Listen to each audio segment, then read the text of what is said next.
Hello students, last class में हम लोग एक्सरसाइज 6.1 पढ़ रहे थे। उसके 3 क्वेश्चन कंप्लीट हो गए थे। आज हम क्वेश्चन नंबर 4 से करेंगे, ठीक है ना। क्वेश्चन नंबर 4 में एक फिगर बना हुआ है, जैसा कि आप लोगों को दिख रहा होगा। इस टाइप से बुक में एक फिगर बना हुआ है।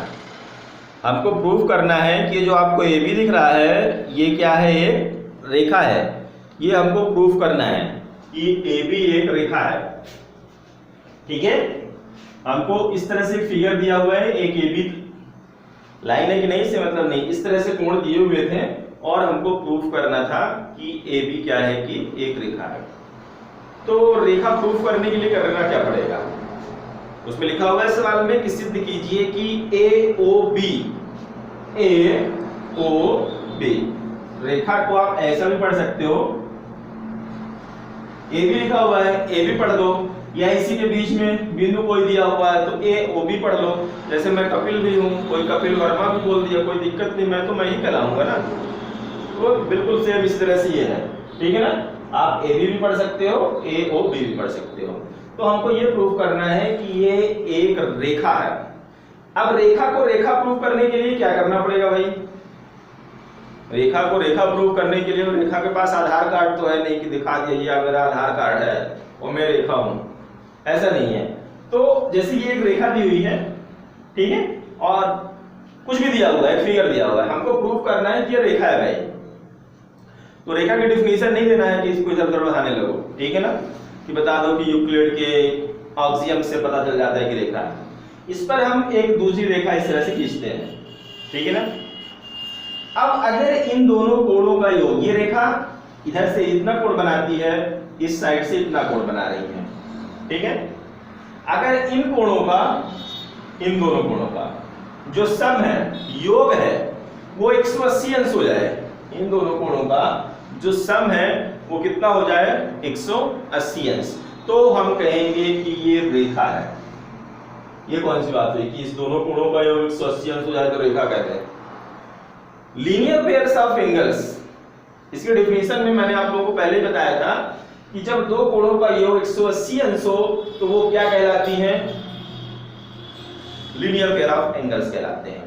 लीनियर पेयर ऑफ एंगल्स की डेफिनेशंस थी, उसके पहले मैंने एडजेसेंट एंगल, आसन्न कोण आप लोगों को बताया था कि ये कोण, ठीक है ना, कब आसन्न कोण कहलाते हैं? दो कोण जब उनमें एक भुजा उभयनिष्ठ हो, जैसे ये भुजा इसमें भी उभयनिष्ठ है और इसमें भी उभयनिष्ठ है, ठीक है ना।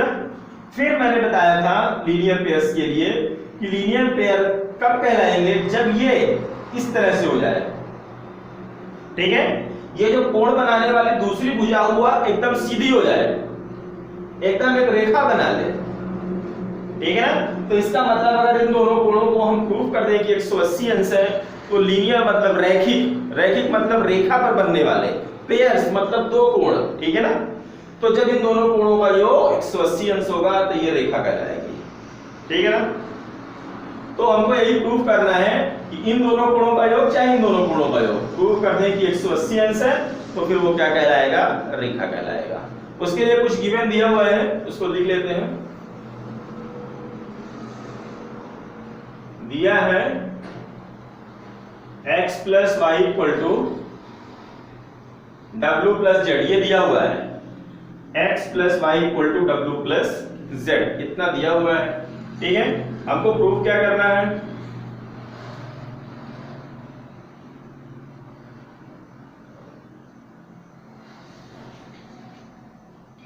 ए ओ बी एक रेखा,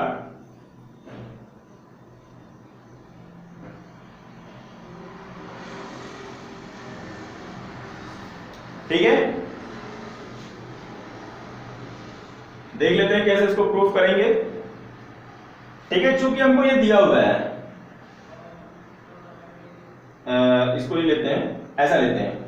अब देखो, अगर हम इन चारों कोणों को जोड़ दें तो sum of angles at a point, किसी बिंदु पर बने कोणों का योग, ठीक है ना। ये पॉइंट O पर चारों कोण बन रहे हैं, ये देखो, ये इन पे वर्टेक्स क्या है, जो शीर्ष है वो सेम है। ये कोण भले 4 बन रहे हैं, ये पर सबका शीर्ष क्या है, O है। तो जब चारों तरफ के कोणों का सम इतना इतना इतना इतना, चारों तरफ के कोणों का सम कितना हो जाए, 360 अंश हो जाए। ठीक है ना, इन चारों तरफ के कोणों का योग क्या हो जाएगा, 360 अंश हो जाए। ठीक है ना, होगा ही होगा, ये कंप्लीट एंगल कहलाएंगे। देखो आप इतना इतना इतना चारों तरफ से जोड़ो, तो जैसे हमने यहाँ से स्टार्टिंग की थी ना, ये यहाँ तक गए, फिर यहाँ से यहाँ तक आए, फिर यहाँ से ये आए और वापस अपनी जगह पर पहुंचे। तो जब वापस अपनी जगह पर पहुंच जाते थे तो मैंने बताया था ना, ये यहाँ से चले यहाँ पहुंच गए, तो कितने अंश का कोण पूरा हो जाता है, 360 अंश का। तो चूंकि x plus Y plus W plus Z बराबर कितना अंश हो जाएगा, 360 अंश। ब्रैकेट में लिख लोगे संपूर्ण एंगल, संपूर्ण कोण, चाहे बिंदु पर भी लिख सकते हो, बिंदु O पर संपूर्ण कोण। ठीक है, तो ये हो जाएगा हमारा x प्लस वाई, और w प्लस जेड की जगह भी क्या लिख देंगे, x प्लस वाई लिख देंगे, बराबर 360 अंश। ठीक है, क्यों लिख दिया ये, क्योंकि ऊपर दिया हुआ है x plus Y equal to W plus Z, तो हम w प्लस जेड इस पूरे की जगह पर क्या लिख सकते हैं, x प्लस वाई। इसको आप इक्वेशन 1 मान लो, समीकरण 1 से। अब इनको जोड़ दो, x में x जुड़ गया 2x, y में y जुड़ गए 2y बराबर 360 अंश। ठीक है, दो कॉमन कर लो, यहां भी था यहां भी था, कॉमन कर लिया, अंदर बचा x plus Y equal to 360 degree. दो को उस साइड ले जाएंगे तो बटे पे नीचे आएगा, ये हो जाएगा x plus Y equal to 360 upon 2। तो ये हो जाएगा x plus Y equal to, इसको काट देंगे, 2 1 कम 2 बचा 1, 2 8 16 और ये 0। तो x plus Y equal to कितना आ गया, 180 अंश। x और y है क्या, देखो ये कोण और ये कोण, इन दोनों कोणों का योग क्या आ गया, 180 अंश।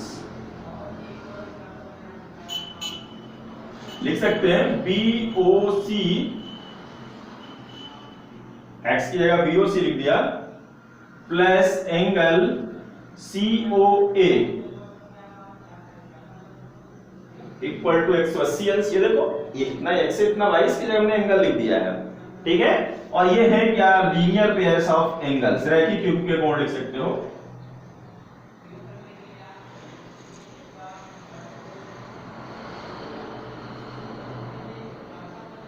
और रैखिक युग्म के कोण बनते कहां है, रेखा पर बनते हैं। ठीक है ना, एक रेखा पर बनते हैं, अतः AOB एक रेखा होगी। ठीक है, तो हमको यही प्रूव करना था कि सिद्ध कीजिए कि AOB एक रेखा होगी, तो हमने प्रूव कर दिया कि AOB क्या होगी, एक रेखा होगी।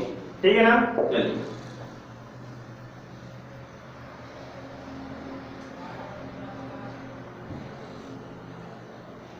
अगला देख लेते हैं, क्वेश्चन नंबर 5।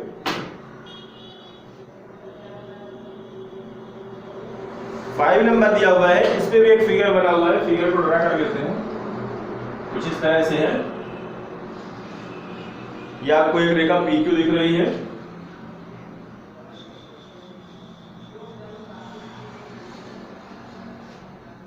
ये OR,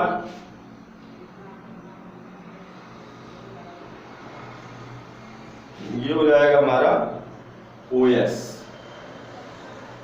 इस तरह से ये 90 डिग्री। ठीक है, इस चित्र में लिखा हुआ है कि POQ एक रेखा है। ठीक है, किरणों OP और OR के बीच किरण QR, ये जो QR नहीं OR है, किरण OR, ये वाली किरण इस रेखा पर, रेखा PQ पर क्या है, लंब है। ठीक है ना, ये इस रेखा पर क्या है, लंब है। लंब है तो कितने अंश का कोण बनाएगी, लंब हमेशा कितने अंश का कोण होता है। अगर कोई भी रेखा इसके ऊपर परपेंडिकुलर दी रहेगी, इसका मतलब वो 90 डिग्री का कोण बना रही रेखा के साथ में। अच्छा, इधर 90 डिग्री का कोण बना तो इधर कितने डिग्री का कोण बनाएगी? ये टोटल में कितना ऐसा कोण बनाएगी?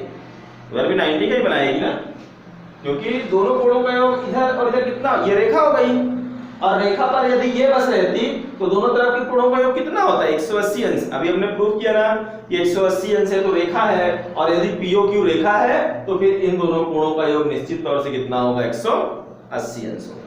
चलो और आगे देखते हैं। किरणों OP और OR के बीच OS, इस किरण को बता रहा है, एक और किरण है, हमको सिद्ध करने के लिए कुछ दिया हुआ है, लिखते हैं उसको। ठीक है, क्या दिया हुआ है भाई? दिया है POQ एक रेखा है,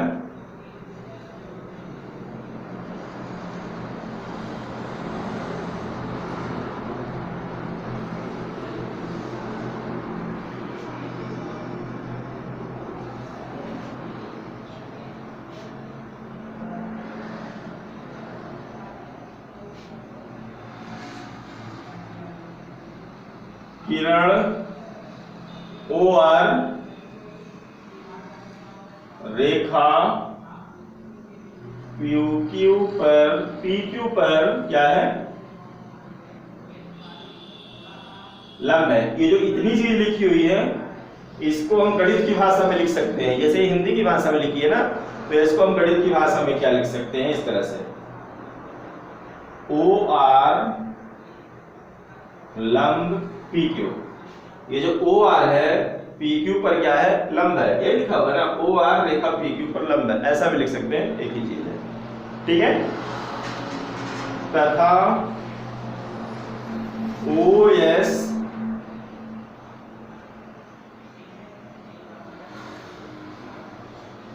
एक अन्य किरण है। OS क्या है? एक अन्य किरण है। ठीक है, इतनी चीज सवाल में दी हुई है, हम दिया है में क्या लिखते हैं? जो सवाल में दिया रहता है उसको लिख देते हैं दिया है। और सिद्ध क्या करना है?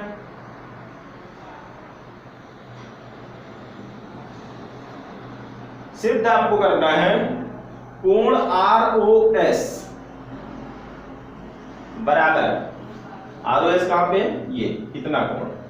ROS बराबर 1/2 कोण QOS माइनस कोण POS। ये कितना प्रूफ कर रहा है आपको? ठीक है, प्रूफ को हिंदी से उपपत्ति बोलते हैं। क्या बोलते हैं? उपपत्ति, ये ऐसा बोलते हैं। ठीक है, इसको प्रूव करते हैं। इसको प्रूव करने के लिए अब देखो, इधर का कोण QOR और POR दोनों बराबर होंगे ना, क्योंकि कोण QOR बराबर कितना दिया हुआ है? 90 डिग्री दिया हुआ है, लंब है मतलब 90 डिग्री दिया हुआ है। ऐसा लिख सकते हैं, चूंकि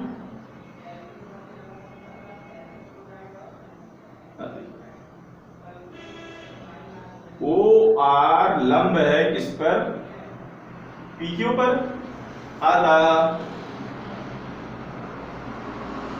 कोण QOR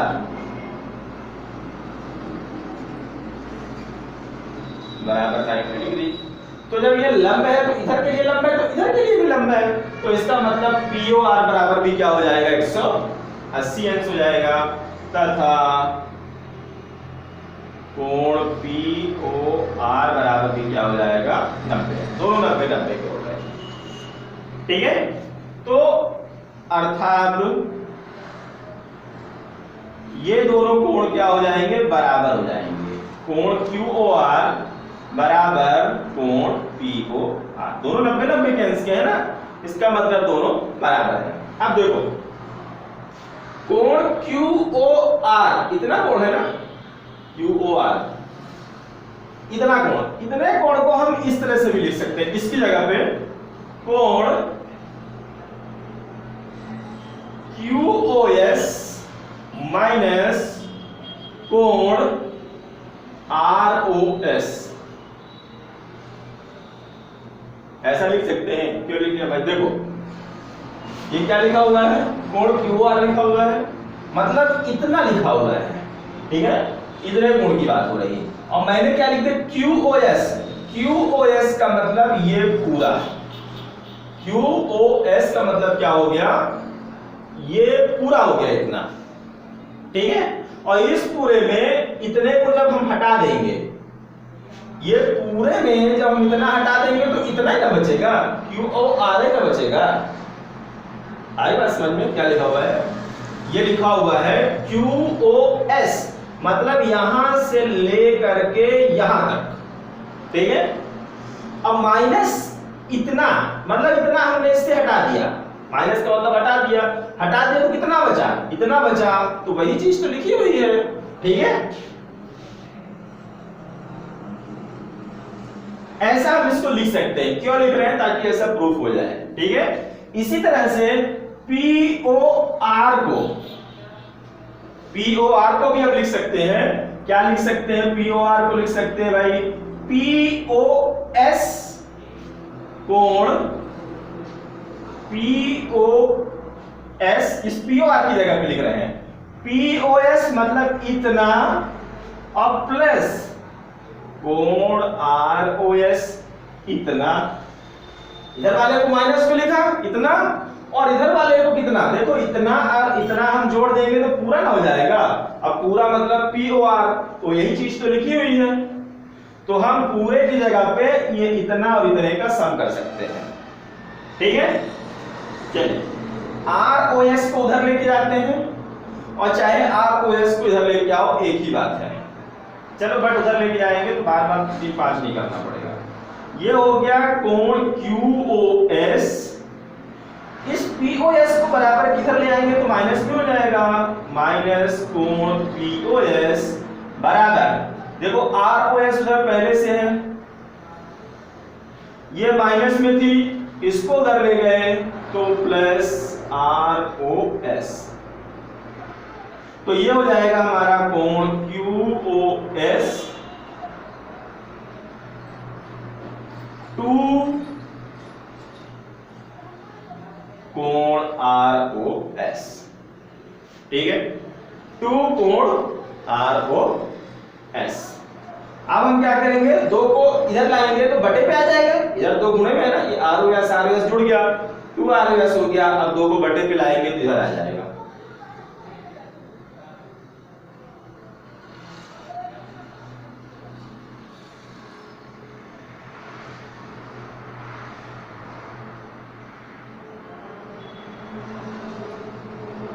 कोण ROS, ठीक है। ये हमारा क्या हो जाएगा, कोण ROS, ये तो इधर बटे पे आएंगे, इस तरह से हो गया, तो हम इसी चीज को इस तरह से भी लिख सकते हैं, कोण ROS बराबर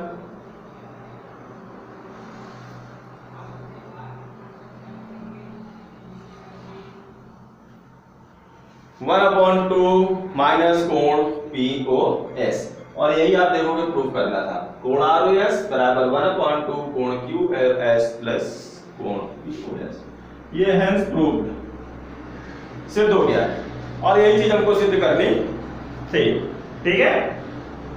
तो इस तरह से इसको करना था, इजी है, ज्यादा कठिन है नहीं, थोड़ा सा बस दिमाग लगाने की जरूरत है, क्योंकि आप लोगों के पास है, लगा दोगे।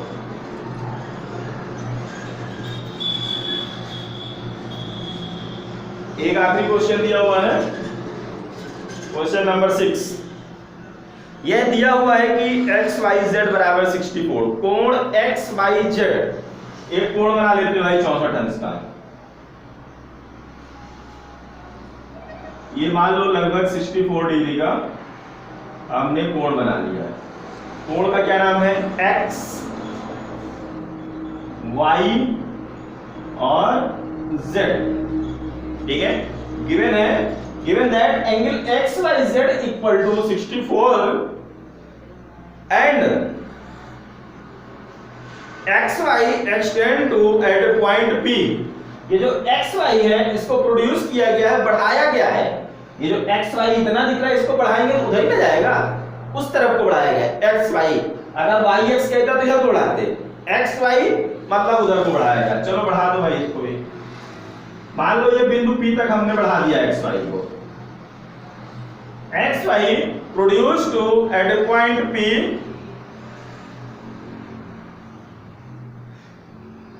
Now the given information draw a figure. लिखा हुआ है कि जो सूचना दी गई है उसके आधार पर आप एक फिगर बनाओ। तो हमने दी गई सूचना के आधार पर इतनी आकृति बना दी। और क्या दिया हुआ है, इफ रे वाई क्यू, अब एक रेखा वाई क्यू, एक किरण वाई क्यू को कह रहा है। इफ रे वाई क्यू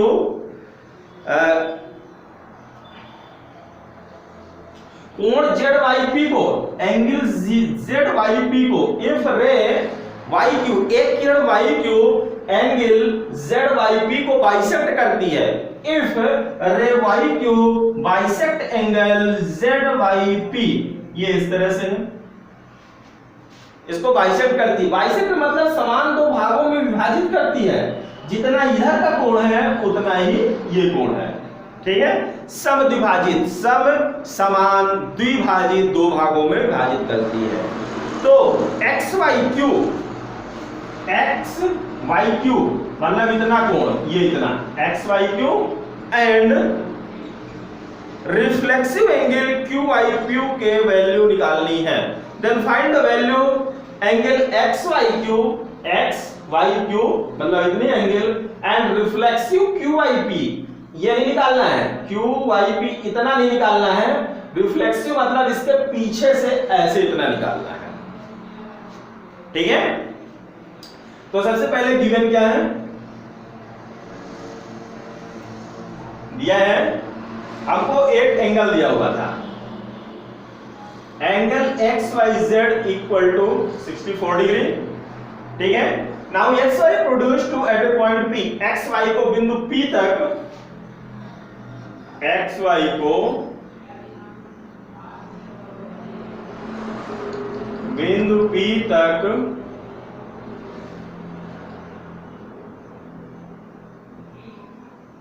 बढ़ाया गया है। एक्स वाई को बिंदु P तक बढ़ाया। ठीक है, तो उसके बाद क्या बचा भाई, फिर ये किरण, किरण वाई क्यू तथा किरण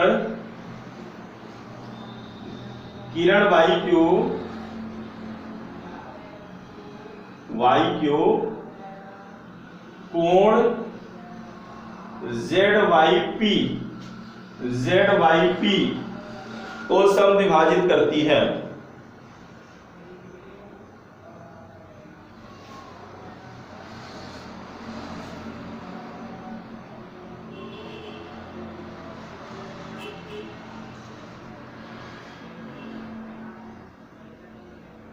ये किरण क्या कर रही है, ये इस पूरे कोण को बराबर दो भागों में बांटती है। ठीक है, अर्थात मैं लिख दे रहा हूं गणितीय भाग में कि जो एंगल पी वाई क्यू है वो बराबर हो गया क्यू वाई जेड के। ठीक है, ये दोनों कोण क्या हो गए, बराबर हो गए, बराबर दो भागों में बांट दी। Suppose it is equal to A, माना ये कोण कितना है, मान लिया कि ये ए है, तो जब ये ए है तो ये भी कितना होगा, ए होगा।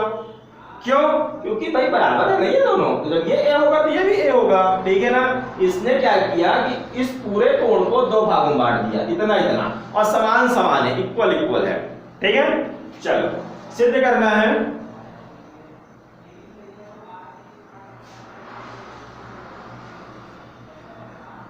क्या सिद्ध करना है,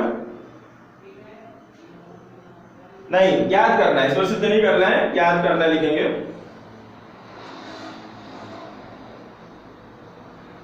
याद करना है angle X Y Q,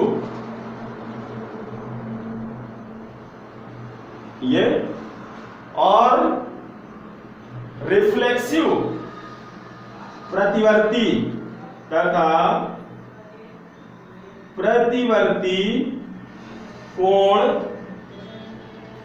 Q Y P, इनके मान निकालना है। Find the value of this and this angle, ठीक है ना।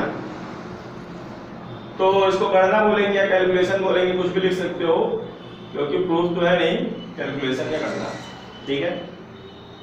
तो ये हमको दिया गया है कि ये दोनों कोण ए है, ठीक है।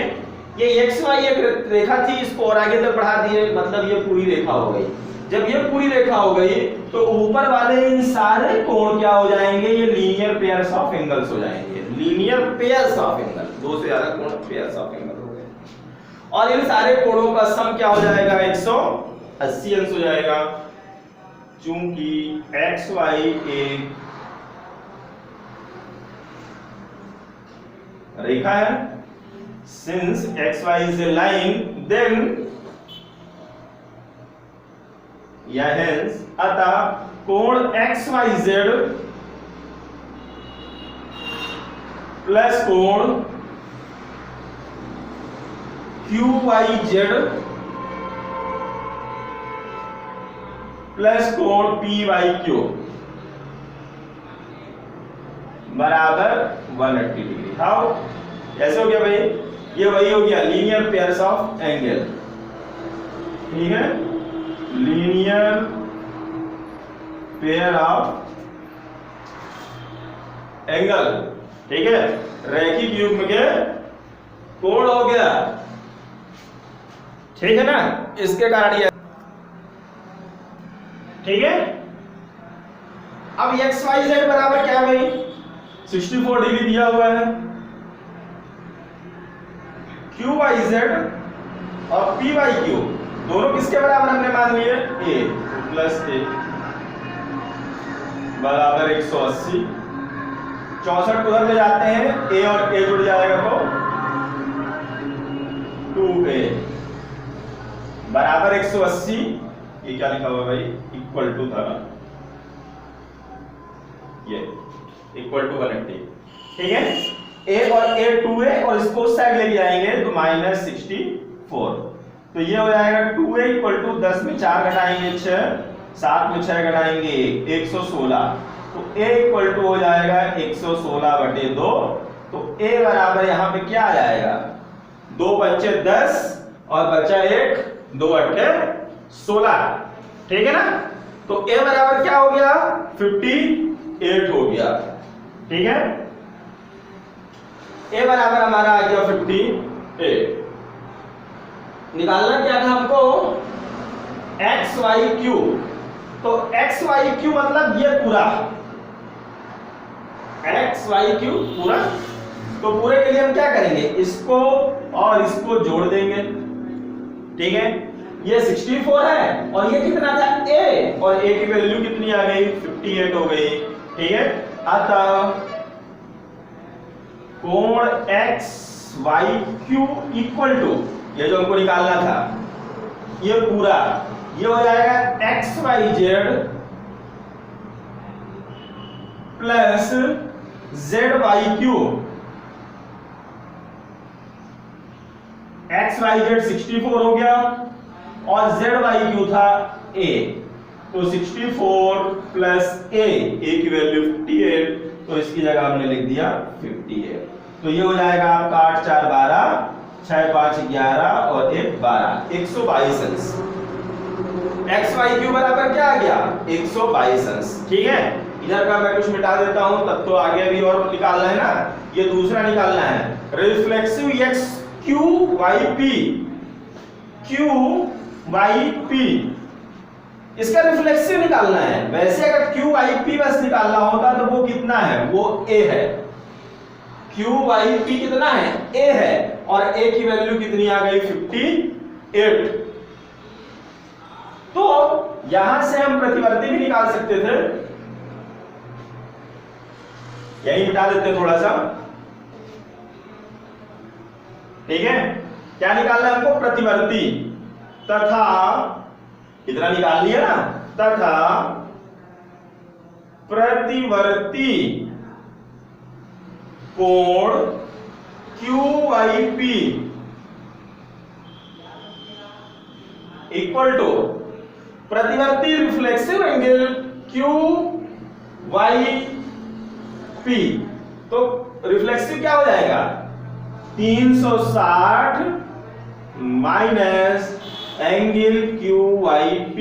भाई ये जितना अंदर है उसको घटा दो 360 में, क्योंकि रिफ्लेक्सिव मतलब बाहर वाला होता है ना, रिफ्लेक्सिव मतलब ये पूरा इतना, ठीक है। तो 360 माइनस QYP, और ये कितना दिया हुआ है, ये तो A दिया हुआ था भाई, A दिया नहीं था, हमने मान लिया था, ठीक है ना। तो ये हो गया A, और A की वैल्यू कितनी आ गई है 58 डिग्री, तो ये हो गया 58। तो 360 में 58 घटाएंगे तो 302, ठीक है, ठीक है ना। तो इस तरह से ये इसको करना था, इसकी वैल्यू निकालनी थी और इसकी वैल्यू निकालनी थी, जो कि हमने निकाल ली। इस तरह से आप लोगों की एक्सरसाइज 6.1 कंप्लीट हो गई। 6 क्वेश्चन थे, मैंने पूरे क्वेश्चन आप लोगों को बताया। रेखागणित टफ है थोड़ा सा, इसलिए थोड़ा सा इसके मैंने ज्यादा क्वेश्चन आप लोगों को बता दिए, लगभग पूरे बता दिए हैं। तो सारे क्वेश्चन को आप लोग कॉपी में लगा लीजिएगा, ठीक है। Thank you.